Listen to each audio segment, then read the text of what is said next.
Hey friends, welcome back to my channel Fundamental Studies, a channel which clears your basic concepts. Okay, so friends, today we'll be discussing about the floor of the fourth ventricle as is seen in the original human brain.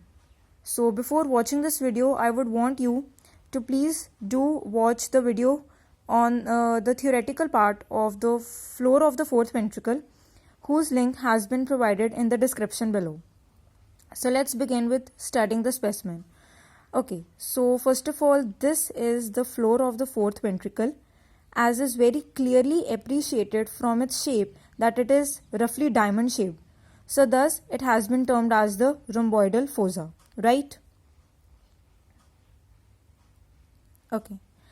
Now this rhomboidal fossa consists of an upper triangular part. This is the upper triangular part which is formed by the posterior surface of the pons.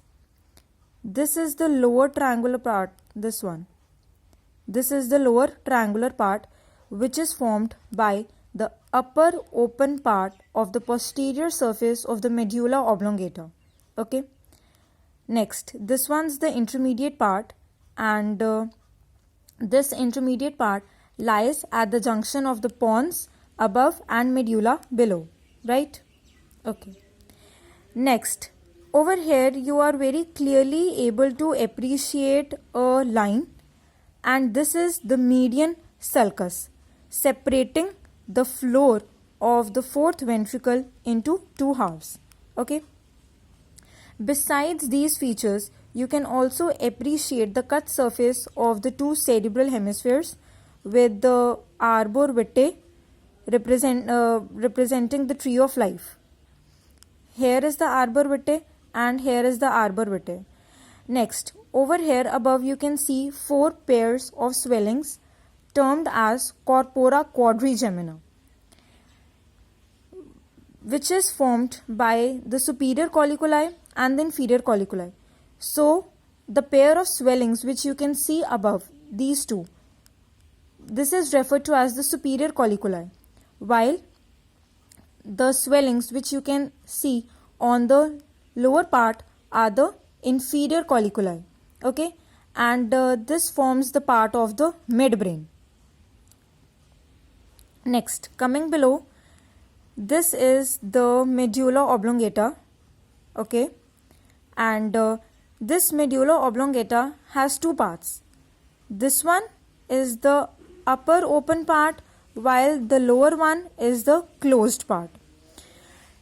In this medulla oblongata, you are able to appreciate a midline. Yes, so this is the posterior median sulcus. Okay, and over here you are also able to appreciate some of the swellings, right? And these swellings or these bulgings are referred to as gracile tubercle, below which lies the nucleus gracilis. Okay, and again this is the posterior aspect of the medulla oblongata.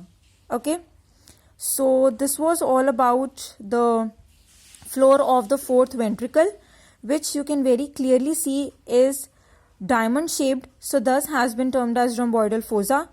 The upper triangular part formed by the posterior surface of the pons, the lower triangular part being formed by the upper open part of the posterior surface of the medulla oblongata, the intermediate part lying at the junction of the pons and the medulla.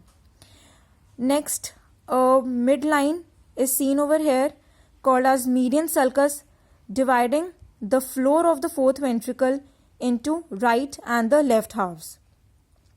You can appreciate the two cerebellar hemispheres with the arbor vitae or the tree of life in it, and some part of the midbrain is also seen, which is referred to as corpora quadrigemina, consisting of two pairs of swellings, whereby the upper pair of the swellings is termed as superior colliculi and the lower pair of the swellings is termed as inferior colliculi. We are also able to appreciate the medulla oblongata, More precisely, the posterior aspect of the medulla oblongata, consisting of the upper open part and the lower closed part. This lower closed part encloses central canal, which is in continuity with the central canal of the spinal cord. Here a midline fissure is seen, which is called as the posterior median sulcus, and over here we can see two swellings on either side of this posterior median sulcus, which is referred to as gracile tubercle, beneath which lies the nucleus gracilis. So this was all about the floor of the fourth ventricle. I hope that now the concept of the floor of the fourth ventricle is more clear to you. If you liked my video, so please do press on the like button, and if you have not subscribed to my channel till yet, so please do subscribe to my channel as well. And yes, do not forget to press on the bell icon so that you do not miss on to the latest updates and notifications of my channel. Thank you.